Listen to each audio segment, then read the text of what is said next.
autre paire, c'est comment communiquer efficacement et être habile dans ses relations. Donc l'art de communiquer efficacement, ça vient de soi-même, comment je peux gérer ma communication, c'est-à-dire parler, etc. Et être des positifs, par exemple, c'est un exemple. Voilà un type de compétence psychosociale. Enfin, une autre paire, c'est comment communiquer efficacement et être habile dans ses relations. Donc l'art de communiquer efficacement, ça vient de soi-même, comment je peux gérer ma communication, c'est-à-dire parler, etc. Et être habile dans mes relations, c'est-à-dire que je vais intégrer la communication de l'autre et faire en sorte que notre relation 2 à 2, elle se passe bien. Un autre couple, un autre duo, en fait, c'est savoir résoudre un problème et savoir prendre des décisions. L'une et l'autre vont un peu ensemble, c'est pas tout à fait la même chose. Je peux savoir résoudre un problème, mais pas prendre des décisions difficiles. Et savoir prendre des décisions, je peux savoir prendre des décisions, mais pas forcément résoudre le problème. Vous voyez, il y a des gens qui prennent des décisions, puis après, je ne sais pas comment faire. Et puis, avoir une pensée critique ou avoir une pensée créative. Alors, avoir une pensée critique, ça peut avoir deux sens. C'est la pensée critique vis-à-vis de ce qui se passe dans l'environnement, pouvoir prendre du recul par rapport aux informations, résoudre le problème. Vous voyez, il y a des gens qui prennent des décisions, puis après, je ne sais pas comment faire. Et puis, avoir une pensée critique ou avoir une pensée créative. Alors, avoir une pensée critique, ça peut avoir deux sens. C'est la pensée critique vis-à-vis de ce qui se passe dans l'environnement, pouvoir prendre du recul par rapport aux informations. Et on sait que cette surabondance d'informations, où on a tout et son contraire, il y a une nécessaire prise de recul, évidemment. Mais il y a aussi la pensée critique, telle que dite philosophiquement, qui est comment moi, quand j'émets un avis, porter un avis critique sur l'avis que je porte, en fait. Prendre du recul sur l'avis que je donnerais spontanément. Est-ce que c'est sous le coup de la colère? Est-ce qu'il est réfléchi, posé? Voilà. Et est-ce que cette pensée critique que je dis, elle a une utilité à la dire à l'autre personne? Et puis, une pensée créative, c'est comment je peux adapter ma façon de voir, comment je peux innover et trouver une solution réfléchie, sur la vie, que j'émets un avis. Si la pensée critique, telle que dite philosophiquement, et on sait que cette surabondance d'informations, où on a tout et son contraire, il y a une nécessaire prise de recul, évidemment. Mais il y a aussi la pensée critique, telle que dite philosophiquement, qui est comment moi, quand j'émets un avis, porter un avis critique sur l'avis que je porte, en fait. Prendre du recul sur l'avis que je donnerais spontanément.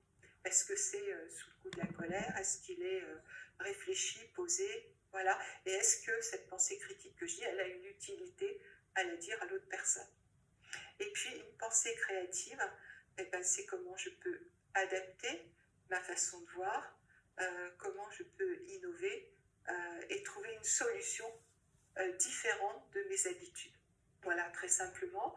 Et ces compétences transversales, psychosociales définies par l'OMS, font partie de la notion de santé au sens large. C'est-à-dire que je ne serai en bonne santé que si ces compétences psychosociales sont intégrées chez moi.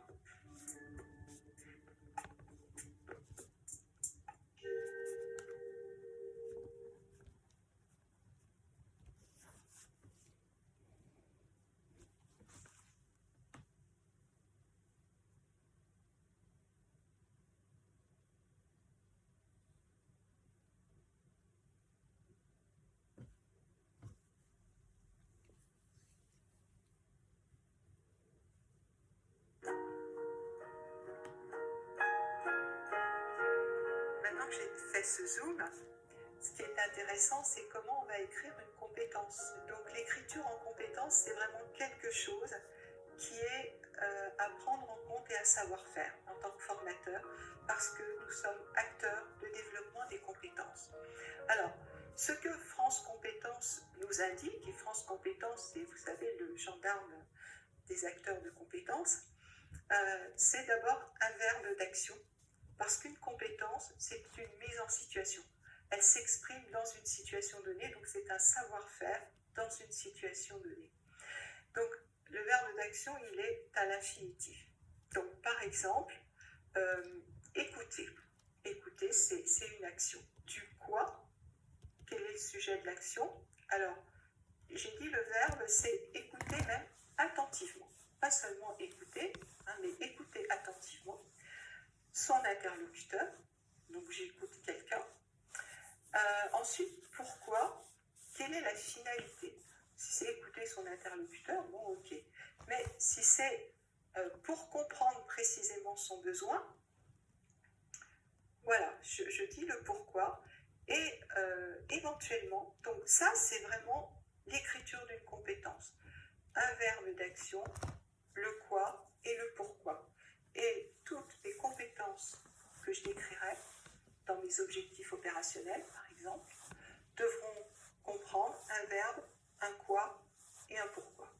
C'est-à-dire quand mon client va me dire, moi, je veux que mes salariés écoutent mieux leurs clients, ben, je vais définir objectif opérationnel, écouter ses clients pour comprendre leurs besoins. Et voire même pour écouter leurs besoins et mieux leur répondre par nos produits. Je pourrais même aller jusque-là, parce que c'est ça l'idée commercialement. Alors, en option, on peut mettre en option, mais on peut dire et comment, par quelle méthode, comment je vais le faire. Donc on peut dire écouter mes clients pour mieux répondre à leurs besoins en leur proposant nos produits par la méthode technique de vente. Voilà, par exemple. Et dans l'exemple que j'ai, c'est écouter attentivement son interlocuteur pour comprendre précisément le besoin en utilisant la pratique attentionnelle.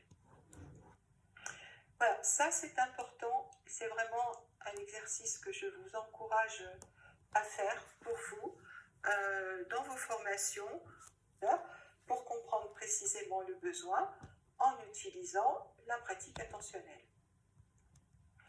Voilà, ça c'est important, c'est vraiment un exercice que je vous encourage à faire pour vous dans vos formations pour comprendre précisément le besoin en utilisant la pratique attentionnelle. Voilà, ça c'est important, c'est vraiment un exercice que je vous encourage à faire pour vous dans vos formations ou les petites actions même de la vie quotidienne, ça doit devenir une sorte de réflexe. Voilà, juste ce que je voulais pour comprendre précisément le besoin en utilisant la pratique attentionnelle.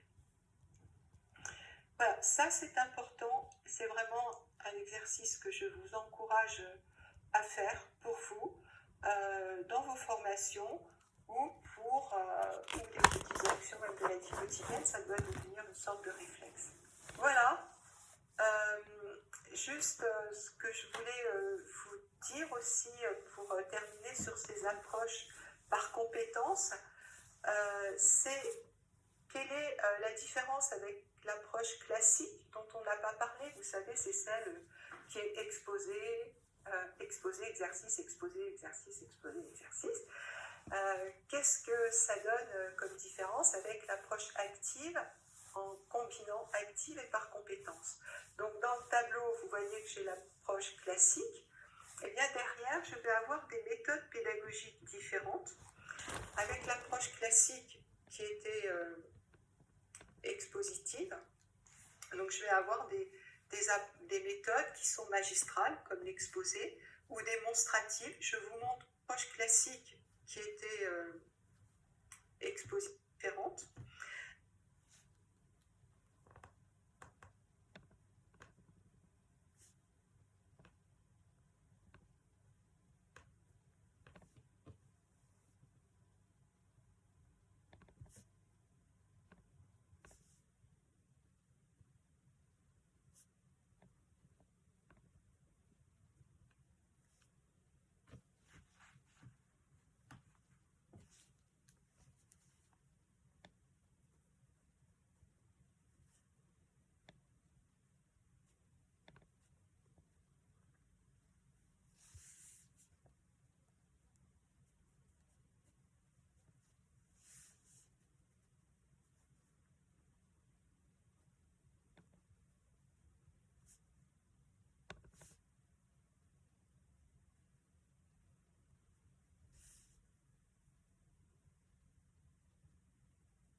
avec l'approche classique qui était expositive, donc je vais avoir des méthodes qui sont magistrales, comme l'exposé, ou démonstratives. Je vous montre comment faire et vous répétez derrière. Et vous voyez que c'est beaucoup moins actif, ludique et participatif. Et dans l'approche active et par les compétences, on va avoir des méthodes qui vont être actives, participatives, des méthodes interrogatives, puisque je sollicite, des méthodes par la découverte et une méthode expérientielle aussi, où je vais faire des quiz, des jeux de rôle, utiliser des interviews, la découverte, etc. Ça va introduire en fait la phase où je vais parler des méthodes et des techniques pédagogiques. Voilà, en conclusion, nous sommes efforcés de montrer les grands éléments de la pédagogie, les uns après les autres, de manière séquentielle. Alors, on voit bien qu'il n'y a pas un formateur face à ses participants, mais que c'est une symbiose, en fait, entre un contenu, un pédagogue et des apprenants. Le formateur n'est pas le seul à tout savoir. Le contenu va fonctionner avec des bonnes approches, sinon les uns après les autres, de manière séquentielle. Alors, on voit bien qu'il n'y a pas un formateur face à ses participants, mais que c'est une symbiose, en fait, entre un contenu, un pédagogue et des apprenants. Le formateur n'est pas le seul à tout savoir. Le contenu va fonctionner avec des bonnes approches, sinon tout seul il ne fonctionne pas. On a vu aussi qu'il y a plusieurs façons d'apprendre, donc en fait il y aura plusieurs façons de délivrer les méthodes et un contenu. Les adultes ont déjà une expérience, ils sont motivés, ils recherchent des solutions pratiques, donc on arrête avec les théories, on ne remonte pas 10 ans en arrière, on avance tout de suite, voilà, tout de suite c'est ça. L'attention des participants, c'est la clé de leur apprentissage. Sans attention, ça ne rentre pas. Et l'attention, c'est aussi déjà une expérience, ils sont motivés, ils recherchent des solutions pratiques, donc on arrête avec les théories, on ne remonte pas 10 ans en arrière, on avance. Déjà une expérience, ils sont motivés, ils recherchent des solutions pratiques, donc on arrête avec l'approche, sinon tout seul il ne fonctionne pas. On a vu aussi qu'il y a plusieurs façons d'apprendre, donc en fait il y aura plusieurs façons de délivrer les méthodes et un contenu. Les adultes ont déjà une expérience, ils sont motivés, ils recherchent des solutions pratiques, donc on arrête avec les théories, on ne remonte pas 10 ans en arrière, on avance tout de suite, voilà, tout de suite c'est ça. L'attention des participants, c'est la clé de leur apprentissage. Sans attention, ça ne rentre pas. Et l'attention, c'est aussi les aider à se détendre. Donc on l'a vu, on fait des pauses. La mémorisation, elle est facilitée par une attention en éveil, par une répétition des messages et par une participation active. Et aussi la sollicitation de plusieurs sens. Et puis les approches pédagogiques ne sont pas isolées les unes des autres, elles sont plutôt inclusives et on va combiner l'approche active, l'approche par les objectifs, l'approche par les compétences et on y intégrera un petit peu l'approche magistrale des exposés. Voilà, en conclusion, ce petit tableau récapitulatif de participation active et aussi la sollicitation de plusieurs sens. Et puis les approches pédagogiques ne sont pas isolées les unes des autres, elles sont plutôt inclusives et on va combiner l'approche active, l'approche par les objectifs, l'approche par les compétences et on y intégrera un petit peu l'approche participation active et aussi la sollicitation de plusieurs sens.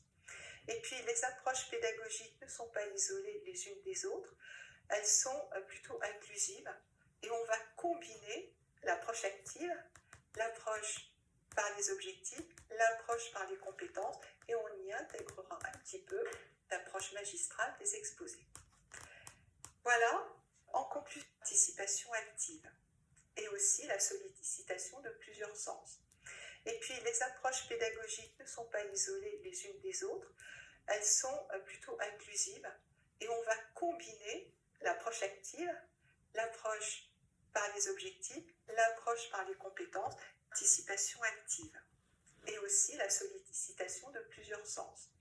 Et puis les approches pédagogiques ne sont pas isolées les unes des autres, elles sont plutôt inclusives et on va combiner l'approche active, l'approche par les objectifs, l'approche par les compétences et on y intégrera un petit peu l'approche magistrale des exposés. Voilà, en conclusion, ce petit tableau récapitulatif où vous allez retrouver l'approche active, les principes clés de l'andragogie, les 4 phases du développement des compétences, le triangle de Mérieux qui est informateur, apprenant, contenu, comment faire un objectif SMART et puis les 8 modes d'apprentissage. Un petit tableau récapitulatif. Merci de votre attention.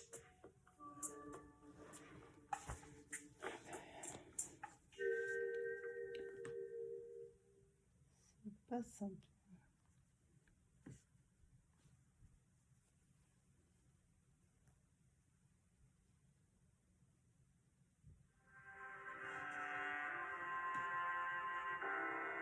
On vient de voir la relation dans tout ce que je peux faire pour rendre ma formation plus facilement mémorisable. Venons-en maintenant à la conception. Au moment de la conception de mon contenu, il faut que j'intègre un certain nombre de variables sur lesquelles je vais agir et que je peux agir de façon assez puissante et qui vont faire que ma formation sera plus facilement mémorisable. Dans la conception, il est extrêmement important d'exception. Au moment de la conception de mon contenu, il faut que j'intègre un certain nombre de variables sur lesquelles je vais agir et que je peux agir de façon assez puissante et qui vont faire que ma formation sera plus facilement mémorisable. Dans la conception, il est extrêmement important d'être clair et d'être simple.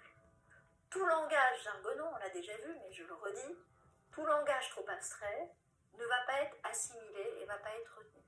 Donc, à chaque fois que je le peux, vérifier dans ma manière de m'exprimer si je peux être compris par quelqu'un qui est complètement débutant. L'art d'expliquer simplement les choses, ça ne veut pas dire être simpliste, mais ça veut dire être simple dans ma manière d'expliquer.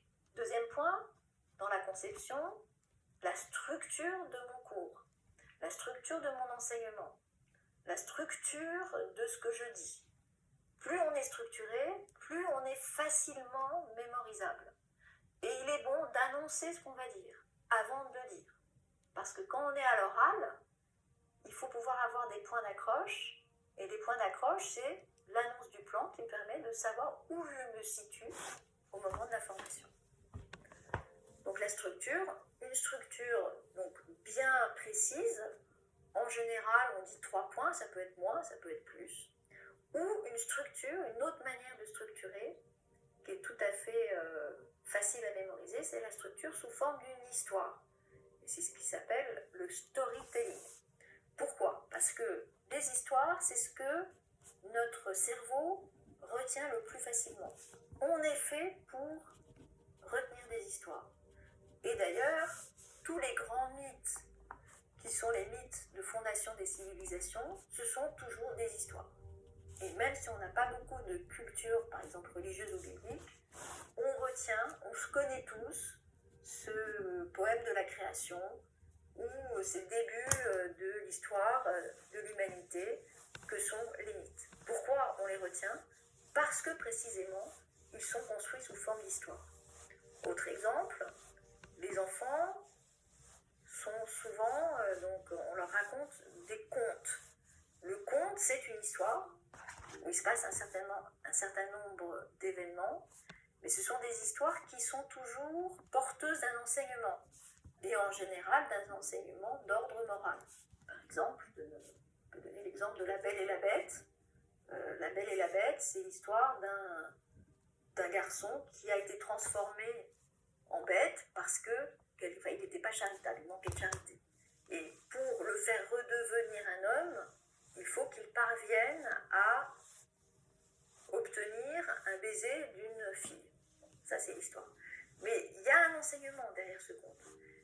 Ce qui va se passer dans la mémoire de l'histoire, c'est que l'enfant va assez facilement mémoriser le conte, mais il ne va pas comprendre tout de suite les significations profondes. Peu importe en fait, parce que les significations profondes peuvent être dévoilées au fil du temps. Dans la conception, une autre manière de faire qui va faire qu'on va donc favoriser la mémorisation, c'est d'introduire des analogies et des images dans le discours. À chaque fois qu'on parle et que ce qu'on dit peut être en quelque sorte dessiné par celui qui écoute, c'est qu'on est dans un langage d'image. Et ce langage d'image est relativement facile à mémoriser. Alors, je vais donner des exemples d'analogies. Par exemple, si je dis, pour parler de l'oubli, que la mémoire est une passoire, ça veut dire que dans notre mémoire, il y a des trous qui font qu'on évacue énormément d'informations et qu'on retient l'essentiel. La passoire, ça permet de retenir l'essentiel, ce qui est assimilable, et de lâcher le superflu.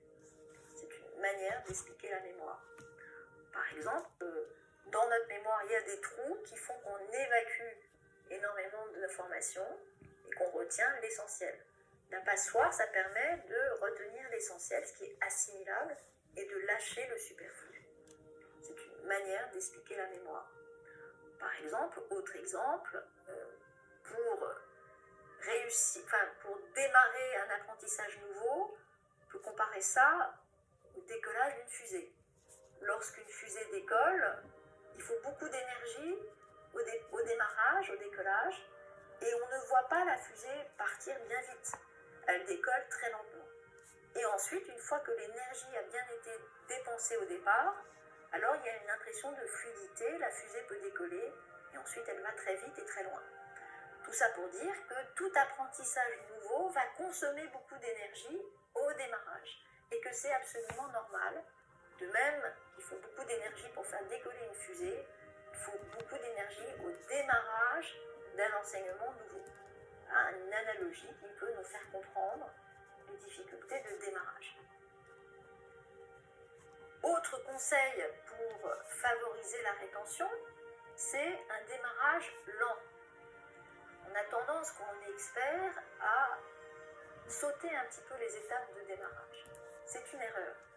Pourquoi ? Parce que lorsqu'on essaye de faire comprendre quelque chose d'un peu compliqué, il faut dépenser beaucoup de temps pour démarrer de façon à ne pas perdre ses élèves au début. Si on perd ses élèves au début, ça va être très compliqué de les raccrocher après. Donc n'hésitons pas, sur une durée de formation, à dépenser beaucoup de temps pour les premières étapes, pour en fait la marche d'approche, qui nous emmène au premier camp, si je puis dire. Parce que c'est en insistant énormément sur les premières difficultés qu'on va arriver ensuite à aller plus loin assez facilement. Autre astuce qui va permettre d'ancrer la mémorisation de nos formations, l'annonce du plan. D'accord ? Avant de démarrer notre formation, annoncer ce qu'on va dire et le répéter à la fin. Au milieu, lorsqu'on change de partie, ne pas hésiter à prendre un moment pour résumer ce qu'on vient de dire, faire une pause, et voilà, on vient de faire cette première partie, on a vu ceci, cela, et il faut retenir ceci, cela. Et on fait une pause de façon à laisser l'apprenant accueillir et déjà réactiver ce qu'il vient de voir. Autre point, et ça c'est un démarrage lent. On a tendance, quand on est expert, à sauter un petit peu les étapes de démarrage. C'est une erreur. Pourquoi ? Parce que lorsqu'on essaye de faire comprendre quelque chose d'un peu compliqué, il faut dépenser beaucoup de temps pour démarrer de façon à ne pas perdre ses élèves au début. Si on perd ses élèves au début, ça va être très compliqué de les raccrocher après. Donc n'hésitons pas, sur une durée de formation, à dépenser beaucoup de temps pour les premières étapes, pour en fait la marche d'approche, qui nous emmène au premier camp, si je puis dire. Parce que c'est en insistant énormément sur les premières difficultés qu'on va arriver ensuite à aller plus loin assez facilement. Autre astuce qui va permettre d'ancrer la mémorisation de nos formations, l'annonce du plan. Avant de démarrer notre formation, annoncer ce qu'on va dire et le répéter à la fin. Au milieu, lorsqu'on change de partie, ne pas hésiter à prendre un moment pour résumer ce qu'on vient de dire, faire une pause, et voilà, on vient de faire cette première partie, on a vu ceci, cela, et il faut retenir ceci, cela. Et on fait une pause de façon à laisser l'apprenant accueillir et déjà réactiver ce qu'il vient de voir. Autre point, et ça c'est peut-être quelque chose d'un peu difficile, notamment pour les formateurs débutants, ne pas chercher à tout dire. Lorsqu'on est expert, on a tendance à trop en dire. Et lorsqu'on en dit trop, on devient un petit peu trop technique, théorique, et on risque de perdre la connexion avec les apprenants. Toujours dans la même idée, non seulement on va essayer de ne pas tout dire, mais de raccourcir. Ceux qui s'expriment bien s'énoncent clairement et les mots pour le dire viennent aisément, disait Nicolas Boileau. Ce qui est compliqué, c'est de concevoir bien. Ceux qui se conçoivent bien s'expriment clairement et les mots pour le dire viennent aisément. Concevoir bien, ça demande beaucoup de pratique. Et lorsqu'on conçoit bien, on est capable de raccourcir. C'est-à-dire de dire en moins de mots la chose la plus importante. Et enfin, dernier conseil, dans la conception, au moment de la conception de notre formation, et je le redis, se mettre dans la peau du débutant. L'expert, c'est souvent celui qui a beaucoup travaillé, et il a tendance à oublier ce que c'est que le débutant. Donc se remettre dans la peau du débutant permet de ne pas le perdre en cours de route.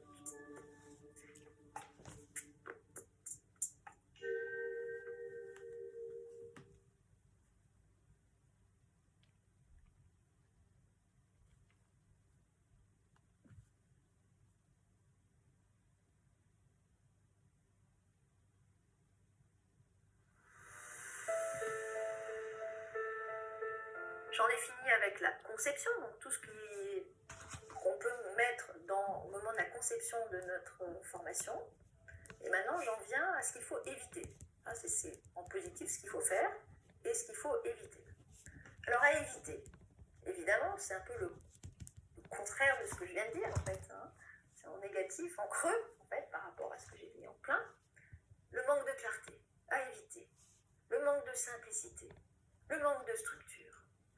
Le jargon, la langue de bois et le langage explicite trop informatif. Quand on est expert, on a tendance à parler comme un expert et utiliser du jargon. Vous êtes sûr en faisant ça que vous allez le jargon, la langue de bois et le langage explicite trop informatif. Quand on est expert, on a tendance à parler comme un expert et le jargon, la langue de bois et le langage explicite trop informatif. Quand on est expert, on a tendance à parler comme un expert et utiliser du jargon. Vous êtes sûr en faisant ça que vous allez perdre la moitié ou les 2/3 de vos apprenants. Le jargon, il y avait Coluche qui disait ça, c'était assez rigolo, à propos des technocrates. Le technocrate, c'est les mecs, quand tu leur poses une question, une fois qu'ils ont fini de répondre, tu ne comprends plus la question que tu as posée. C'est un bon critère. Les technocrates, c'est les mecs que quand tu leur poses une question, le temps qu'ils ont fini de répondre, tu ne comprends plus la question que tu as posée. Je vous donne un exemple de langage un peu abscon, technocratique. Exemple pris dans un jargon de l'éducation nationale. Je vous lis. Le processus de transformation des connaissances en intégration sémantique et syntaxique, graphème-phonème, requiert-il une démarche inductive ou déductive? Si quelqu'un peut m'expliquer ce que veut dire ce charabia, je serais heureuse de l'apprendre. Je relis. Le processus de transformation des connaissances en intégration sémantique et syntaxique, graphème-phonème, requiert-il une démarche inductive ou déductive? Je traduis en langage courant. Quelle méthode pour apprendre à lire? Ok, d'accord. Voilà ce que veut dire cette phrase compliquée. Ok, d'accord. Oui. Et le problème, c'est que quand on devient un expert, un technicien, on a tendance à de plus en plus jargonner. Et je dois dire que dans les exemples de jargon, on a vraiment des perles quand on lit ce qui est dans les textes du ministère de l'Éducation nationale. Je vous donne quelques exemples. Le géniteur d'apprenant. Qu'est-ce que c'est qu'un géniteur d'apprenant? C'est un parent d'élève. Oh là là là là, dis donc. Mettre en œuvre une stratégie de recherche. Ça veut dire réfléchir. La motricité aquatique. C'est la natation. L'ORL, observation réfléchie de la langue. C'est la conjugaison et la grammaire. Ok. L'outil scripteur. C'est le stylo ou le crayon. Le référentiel bondissant. D'accord. C'est le ballon. Et la situation d'apprentissage différé, c'est l'élève en difficulté. Voilà ce qu'il ne faut pas dire et la manière dont on peut transformer un jargon en mots compréhensibles par tous.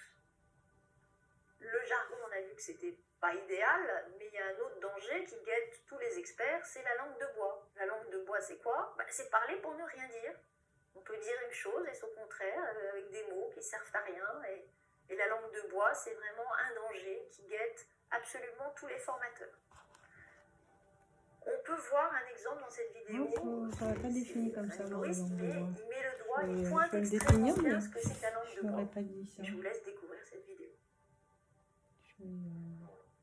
Comme l'a fait remarquer un intervenant précédent, si la question de la démocratie avec l'impératif de développement qui est le nôtre aujourd'hui doit prendre en compte la dimension interculturelle lorsque nous montons des projets avec les habitants dans une relation de proximité, c'est parce qu'à l'heure de la mondialisation, ce que nous appelons citoyenneté, eh bien, désormais, doit s'inscrire dans une décentralisation qui intègre un authentique diagnostic partagé à l'échelon du local, faute de quoi ce que nous appelons lien social et qui n'est rien d'autre en définitive que la vieille question de la participation ne se réaliserait sous la forme d'aucun contrat, c'est-à-dire ne prendrait pas en compte la question des acteurs eux-mêmes. Et alors, si nous parlons de solidarité, est-ce que ça n'est pas en définitive de partenariat que nous devons parler? Pour terminer sur les analogies, ce que je peux vous proposer, c'est de réfléchir en fait à vous-même trouver des analogies par rapport à ces mots que je vais vous donner, en cherchant à partir du petit mot « comme ». C'est une comparaison, une analogie. C'est une comparaison entre un mot et une image qu'on peut donner pour illustrer ce mot. Par exemple, si je vous dis la ruse. La ruse, c'est comme un renard.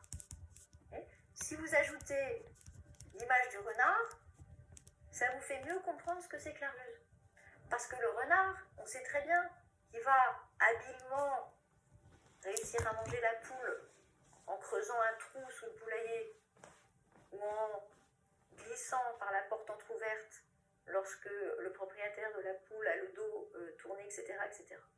Donc vous voyez, l'analogie, c'est la recherche par le petit mot « comme » d'une comparaison entre le concept et le sens qu'on veut lui donner. Donc, vous pouvez essayer de trouver des analogies pour décrire, par exemple, l'intelligence. L'intelligence, c'est comme, à vous de trouver. Ou la force. La force, quelle image peut illustrer la force? La sagesse, la vitesse, l'humilité, la vanité.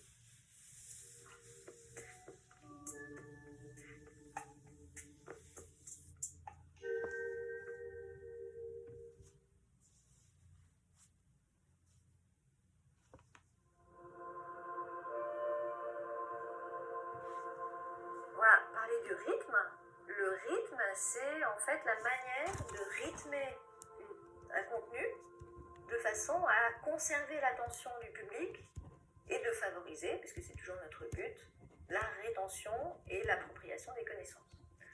Il faut savoir une chose toute simple, c'est que l'attention a beaucoup, la capacité d'attention a tendance à beaucoup diminuer depuis l'apparition des nouvelles technologies. L'attention et la concentration étant relativement faibles, il faut s'adapter à cet état de fait et en fait proposer proposer des modules courts et changer d'activité souvent, en fait.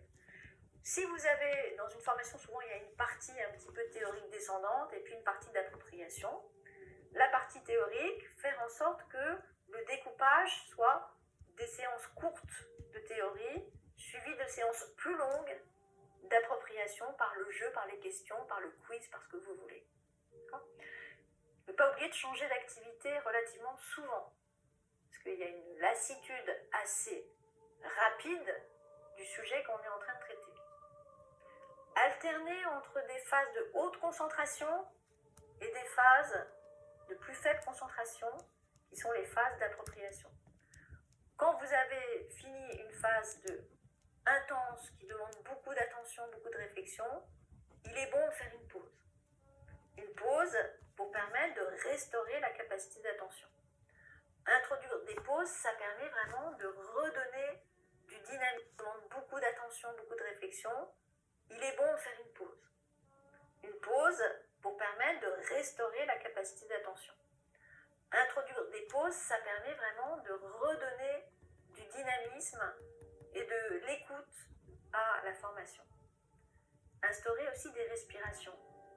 Quand on vient de transmettre un contenu important et difficile, faire une pause, sans s'arrêter pour autant, mais une pause de silence en fait, pour permettre au cerveau de celui qui écoute d'accueillir cette information. Ne pas hésiter à ponctuer ce qu'on dit par des silences, avec un débit de voix relativement lent, de façon, et pas trop non plus pour ne pas endormir, mais relativement lent pour permettre l'accueil, encore une fois, de ce qui vient d'être dit. Laissez dès le moment de la formation du temps pour l'assimilation, en quelque sorte. Voilà pour le rythme.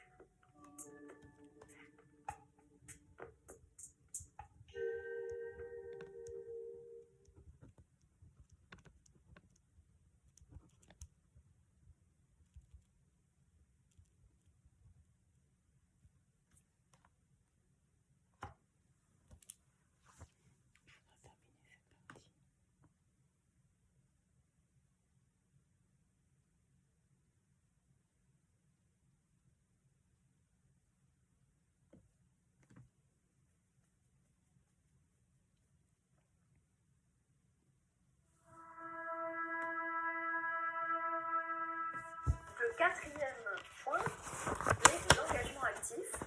Considérer au moment de la conception de ma formation la manière dont les apprenants vont pouvoir s'engager pendant la formation déjà, de façon à ce qu'ils s'approprient le savoir. Puisque l'appropriation, c'est la clé de la mémorisation. Donc, essayez d'inclure dans la formation des temps pour faire. Pas d'être toujours dans une transmission descendante. Accueillir des temps où il y aura un engagement de façon à ce qu'il s'approprie le savoir. Puisque l'appropriation, c'est la clé de la mémorisation. Donc, essayez d'inclure dans la formation des temps pour faire. Pas d'être toujours dans une transmission descendante. Accueillir des temps où il y aura un engagement de l'apprenant. C'est pas tellement possible au moment d'une formation en asynchrone comme chez Walter, mais c'est tout à fait possible lorsque on est en présentiel ou dans les formations en Zoom.